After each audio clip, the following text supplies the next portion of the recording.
Well, friends, today we are going to discuss Rawlsian theory of justice and its criticism, major criticism. As we know that Rawls revived liberal theory of the state on the basis of his interpretation of justice. While giving his theory of justice, he first criticized the existing theories of justice, and which he believed were majorly, there were two theories of justice which were in vogue. One is by utilitarian and the other one is by intuitionism. He gave his own version of these two theories and gave solid criticism. And then he said that, well, now because these two theories are not adequate for as a moral foundation of a liberal state, we require a new theory of justice, which he called justice as fairness. In justice as fairness, he has also emphasized that we should arrive at justice as fairness by adopting a process which should also be just. So he explained the process of formation of justice as fairness, and in that process he coined new terminology like original position, and in original position individuals who were sitting there having a social contract to create a foundation of liberal state, wheel of ignorance and others. Finally, the individuals who were sitting there and they were trying to find distributive justice primarily, so that how can the primary goods in society can be justified, can be distributed in a justified manner. And that, he says, is the principle of justice as fairness. Now, explaining justice as fairness, there are two theories which he talks of. One is the general theory of justice as fairness, and the other one is a specific theory of justice as fairness. In the general theory, he says that the general argument of justice as fairness is that everybody should have an equal right to the most extensive liberty, and the socio-economic inequalities are to be arranged in such a manner that everyone should get benefit out of it, which means the best position is that we should diminish, or we should have a society where there is no injustice. But if that is not possible, then we should have a society where the socio-economic inequality is minimized. So this is what his general theory of justice is, where everyone has a equal maximum liberty, and the socio-economic inequality is to be arranged in such a manner that everybody should be benefited out of it. But this general theory, he says, is a more abstract. So for concretizing this theory, he gives his theory of the specific theory of justice as fairness.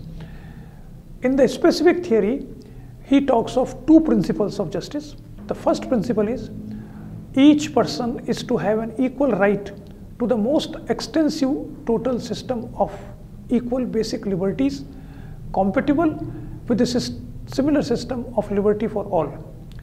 Second principle is social and economic inequalities are to be arranged so that they are both A and B. There are two principles of the second principle. Second, A is they are to be arranged so that they are both to the greatest benefit of the least advantage, consistent with the just savings principle. And second, B is attached to offices and positions open to all under conditions of fair equality of opportunity. Now, when he talks of these two principles, it is very important to elaborate them. The first principle says that everyone should have a maximum and equal liberty.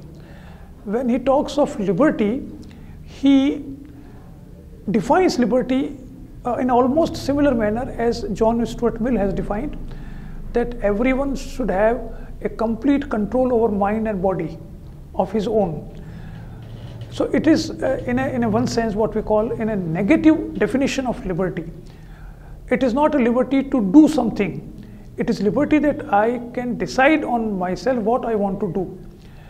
The use of liberty is not part of this definition, that what a person will do after having a maximum liberty, what he will do with that liberty.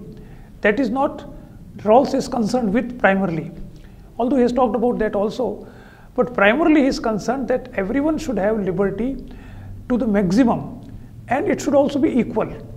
Now what does it mean? It means that the principle which he has given is maximum liberty with equality, which means that everyone should have maximum liberty, but everyone should have equal liberty also. Now this concept of liberty, as we know, is the foundation of liberalism. When we talked of the classical liberalism, we say that when John Locke formulated theory of liberalism, he talks about the natural rights of individuals. And in the natural right, the first right he talks about is the right to liberty. Now, John Rawls is referring to that particular right, that natural right to have maximum liberty. That right was later on expanded by John Stuart Mill. So, one should have maximum liberty as well as one should have equal liberty with others. Everyone has got the right to have equal and maximum liberty. This right to liberty is also connected with his priority principle. There are two concepts which are used in political theory, especially when we talk of Rawls and others, that is rights and goods. As we have seen that when John Rawls has started his theory of justice, he says that the theory of justice is a theory of social justice, and that is, or in other words, it is of the distributive justice. And what is the distribution he is talking about? He is talking about distribution of the primary goods. So the principle involves is that the goods are to be rearranged or to be distributed in a just manner. But here Rawls also points out that goods are not prior to rights, which means the distribution of primary goods is the basis for a theory of justice, but that also involves priority of rights, which means that if there is a conflict between distribution of the primary goods and of individual's right, then he will prefer right. He says that you can't undermine individual's right in pursuing just distribution of primary goods, which means another way we can say that the second principle, which is concerned with the socio-economic inequality, is to be attempted only when the first principle is exhausted. In another word, we can say that what he is trying to say is that no state and no one can claim that I am trying to create an equal socio-economic society, and for that matter I want to take away your rights. No, it is not possible in Rawls. Rawls says that first principle is to be satisfied, and there he also proposed his concept of lexical order. He says that first and second principles are in lexical order. Now what does it mean? It simply means that like in dictionary, the words are arranged in not from the importance of the word, but from a system of the systematization of words. Like we know that, for instance, the most important word in dictionary one can think of is God, but God doesn't come at the number 1. God comes when the G comes and when GO comes. So importance of the word is not the determinant of systematizing the word in the dictionary. In the same manner, Rawls says that even if the second principle looks very important, but it cannot override the first principle. So the first principle is the principle of liberty, and that is the priority of rights are established first, and then he talks about the distribution of the goods. Now this first principle also clarifies that John Rawls is primarily a liberal thinker, because in liberalism, right to liberty is fundamental. And here again, in his theory of justice, John Rawls is giving this principle that right to liberty is to be given priority over goods or distribution of goods. The second principle is about socio-economic inequality. Here he applies his what he calls difference principle. Now, difference principle is that where maximum, which is also in one sense interpreted as in one form, it is a principle of maximin. Maximin means maximum of the minimum. That is an economic principle. And in economic principle, difference principle is defined as the economic policies should be formed in such a way where the person or the class who has got minimum benefits should get the maximum out of a policy. So this is the difference principle which John Rawls has accepted and or adopted.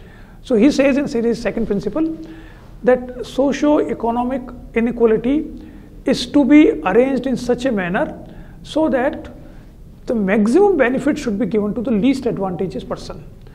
Now, on this basis, we say that all the policies of in India, for instance, we talk of the reservation policy, or in America, it talks in a different way. So, in all the countries, all the liberal states, they try to formulate such policies to minimize socio-economic inequality. But they say that when we are trying to formulate such policies to minimize this inequality, we are also trying to find out that this minimization of inequality should result into maximum benefit to the least advantageous. Now, who are the least advantageous person? We can compare it with the Gandhian concept of Daridra Narayan. Then who is born in such a condition that from society he is least advantageous. It may be because of his caste, it may be because of his race, maybe because of his sex, maybe because of economic conditions, maybe because of his powerlessness. There are thousands of reasons by which some egalitarians call it the luck egalitarians. There are some persons who are lucky when they are born, some who are unlucky. Now, if you are unlucky or lucky, it is not the problem of the society. It is not the creation of the society. It is natural in one sense, because the society, the actual society, is not egalitarian. It has many layers of hierarchy. So when someone is born not because of his choice, but because of circumstances or because of luck or unluck, and from that point of view, someone is the least advantageous person, and in that least advantageous person, John Rawls taking care of that first thing is that everybody should have a liberty, equal liberty, maximum liberty. Once that principle is satisfied, then the second principle is that inequality is to be arranged in such a manner that maximum benefit should be given to the least advantageous person. Now, this is an egalitarian principle, and it is called socialist principle. Now, Rawls has been criticized by many neoliberals or libertarians on this principle. They say that Rawls is a camouflaged socialist. On the one hand, he talks of the liberty, but on the other hand, he says that the policy should be formed in such a manner that least advantageous person should be given maximum benefit, and which is also the motto of socialism, where socialist philosopher says that we want to give benefit to the least advantageous class. Now, there is a debate about the concept of persons also. How will you define that persons in Rawls? Some say that he is primarily indicating the class of person, not individual. He is talking about a particular group or class which has got least advantages. So on that basis, we can say that he is talking about affirmative policies of America, where they favor Afro-Americans or some other minority groups. So he is taking care of those groups who are in minority and who are disadvantaged because of many reasons.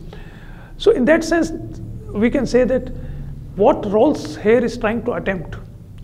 Now, Rawls is trying to attempt an impossible thing. What is that? That he is trying to attempt to combine liberty and equality in one principle.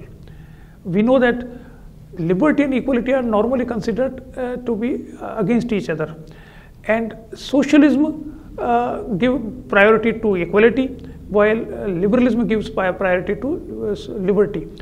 And in that sense, both these philosophies were considered inadequate in one sense.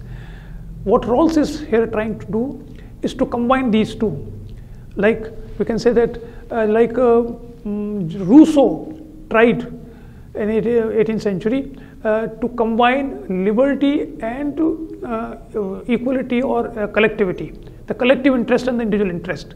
He tried to combine them in his concept of general will. Now, Rawls doesn't give a new concept, but he gives his theory of justice, in which he believes that liberty and equality both are given, both are two principles of justice, and by satisfying only one principle, you can't get a just state.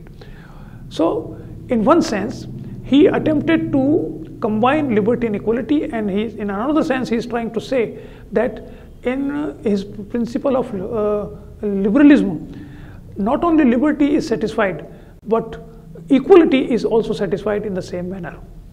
Now, this is, we can say, is the greatest contribution made by John Rawls. That is why he is considered very great, because he has given a new foundation of liberalism, which satisfies both important parameters of a new political theory, equality and liberty, where a just society or a society which we call ideal society can be formulated.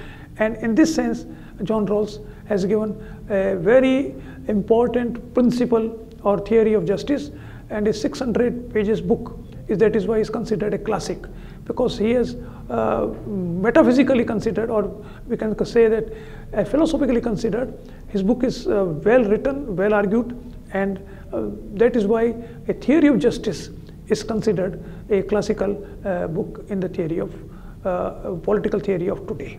John Rawls' magnum opus, A Theory of Justice, came in 1971. As I told you that it created a flutter in political theory arena, and within 2-3 years, almost more than 600 articles were written on his theory of justice, criticizing it, modifying it, or praising it. John Rawls, the beauty of John Rawls is that in his whole life, he think and write only about justice. And so he waited patiently about the comment on his theory of justice, and he waited for almost 12 years. In 1993, he came out with this another book called Political Liberalism. And then in 1999, he came out another book called The Law of Peoples. Although he also wrote 2 or 3 other books, but the sequence of his political theory can be seen from A Theory of Justice in 71, then Political Liberalism in 1993, and then The Law of Peoples in 1999. The Political Liberalism, which he wrote in 1993, is primarily an application of his theory of justice in the existing states. The existing states means those existing liberal states. And in the Law of Peoples in 1999, he came out with theory of justice as applicable to international law. In his political liberalism, he modified his certain positions, or he introduced certain new concepts in his book Political Liberalism. There are 2 important concepts which I would like to indicate. One is called overlapping consensus, because political liberalism is concerned with the actual liberal states and how they can base themselves on justice as fairness. He gave a new concept called overlapping consensus. Now it means that in a liberal state, there are many groups which coexist. And these religious groups or ethnic groups or other types of groups, they have their own view about, they have their own political views. But they can have a comprehensive acceptance of the liberal principle of justice. And that is overlapping among their own communities. So that is called overlapping consensus. The consensus comes out of the argument for their own self, which means that if A group, there are A, B, C group in a society, and all the three groups are not liberal groups. B or C may have liberal tendencies, but A group is not liberal. But he will accept the liberal framework of the state by seeing his own society, his own group, and arguing out and finding reason that if they accept this liberal framework of a state, then even their group will remain intent. And that is why even if they don't believe in liberalism at the primary level, they will accept liberal principles to follow. So this is what he calls the overlapping consensus in a society. The second concept he gave is of public reason. Now public reason, Immanuel Kant for the first time distinguished between the private reason and public reason. A reason which human beings use for their private interest, and a reason which can be used for the public interest. And that public reason concept is modified and clarified and then made it a very big concept out of it by John Rawls. He says that this overlapping consensus is possible only when the different groups and different segments of society, as well as different individuals, they interact with each other on the basis of rationality. And they interact for the sake of the public good, not for their own sake. And that debate should also take place at public places. So public reason is very important in sustaining justice as fairness in a liberal state. That is primarily his concept of political liberalism. In 1999, he applied his theory of justice. It's a long essay in international affairs, and that is called the law of peoples. He doesn't talk of the law of the state. He talks of peoples, which means that he is talking about the citizens who are living in a state. So there are two important things I may mention about this book. One is his international law. He says that the international law should be slightly more rigorous than it exists today. And that international law, which is applicable to all states, civilized states who are part of the UNO or other international agencies. So they are morally governed by the international law. And when they are morally governed by international law, they should also, the international law should be based on the justice as fairness. So international law is very important at that place. Secondly is about human rights. He also talks about human rights in this book, and he favors human rights, but his concept of human rights is slightly different from what the UNO has declared in human rights. But I will not go into detail about that because that is not very important from the point of view of Rawlsian composite philosophy. But these two things we should always remember when we talk about Rawlsian justice. Now I come to the critique of Rawlsian justice. Now, there are many critiques, and we can classify them in different segments. One of the most important critique is what we call the communitarian critique. Now, who are communitarians? There are very important philosophers like Michael Sandel, like Charles Taylor, like McIntyre, like Walzer, and others. They are communicators. They are community-oriented people in the sense that they define self not as unencumbered self as defined by the liberals, classical liberals, but they say that self is constituted by its membership with others, with a group. That membership may be of a ethnic group or of a language group or of the state, of the nation or whatever it is. But individual self is not created suo motu. It is created by different membership to different groups. So they argued out that justice, when we talk of justice and we talk of individuals, Rawls has emphasized only on individual persons, but ultimately these individuals are part of society. They have a membership in society. So while defining justice, he should also take care of the groups in one sense or the other sense, or he should at least talk of the individual not as an unencumbered self, but as something who is a member of a particular group.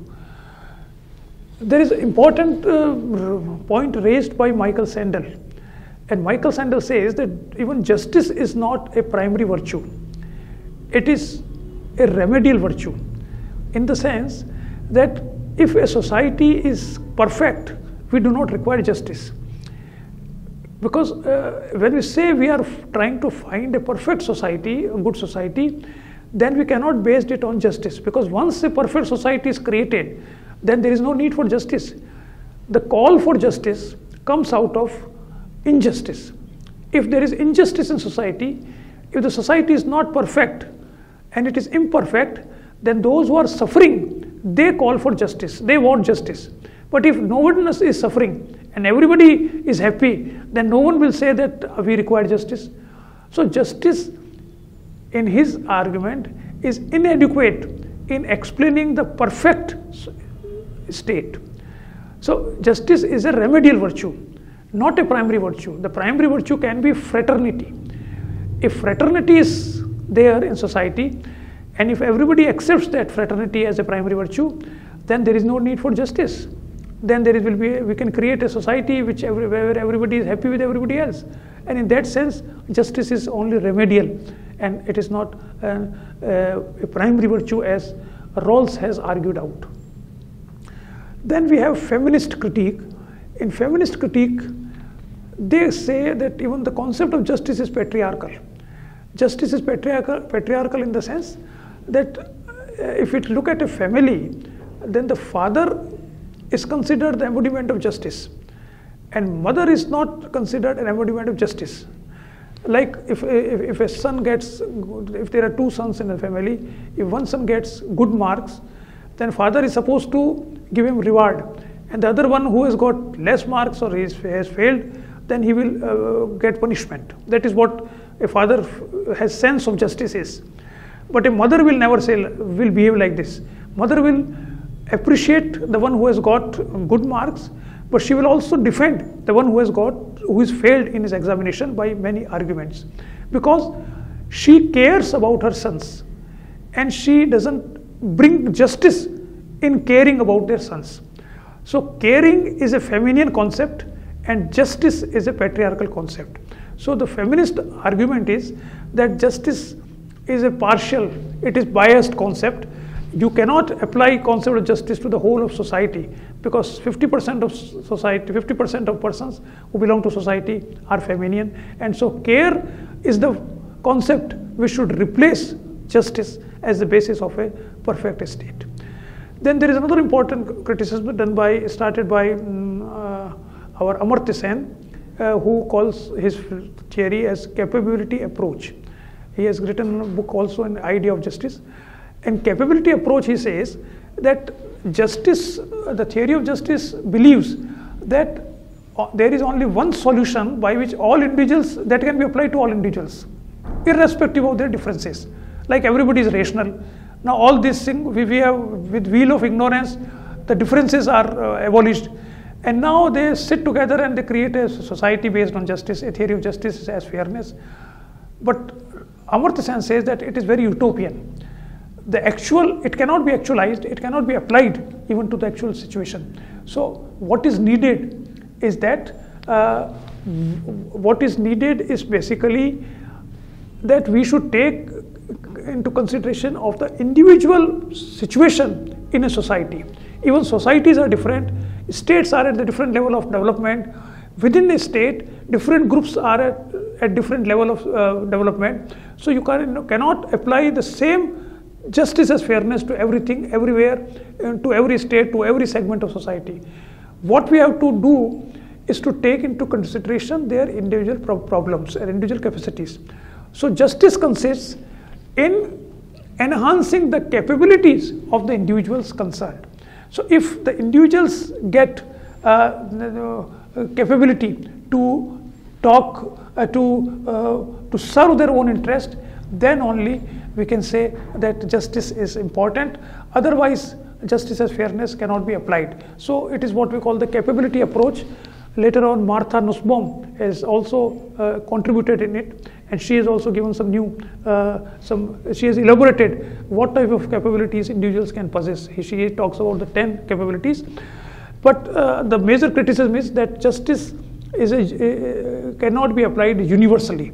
We have to take into consideration of the individual problems, individual in the sense not only as a person, but individual groups, individual states, individual sections of the society. And the last criticism is by Robert Nozick, who in his Anarchy, State and Utopia has talked about that he is a libertarian, and he says that to apply justice should not be distributive justice, because justice should be retributive. If you apply, if you want to apply, if you want to distribute social goods, then you require a welfare state, and a state will interfere in the lives of individuals, which is not liberalism. State should be minimum, and individuals should be left to their own strength, that they take their interest further, and state should interfere in the minimum. But Rawlsian state is basically a welfare state, which is not compatible with the theory of liberty. Now this is what we have just talked about, Rawlsian theory of justice and justice in political theory in my 2 lectures. Thank you very much.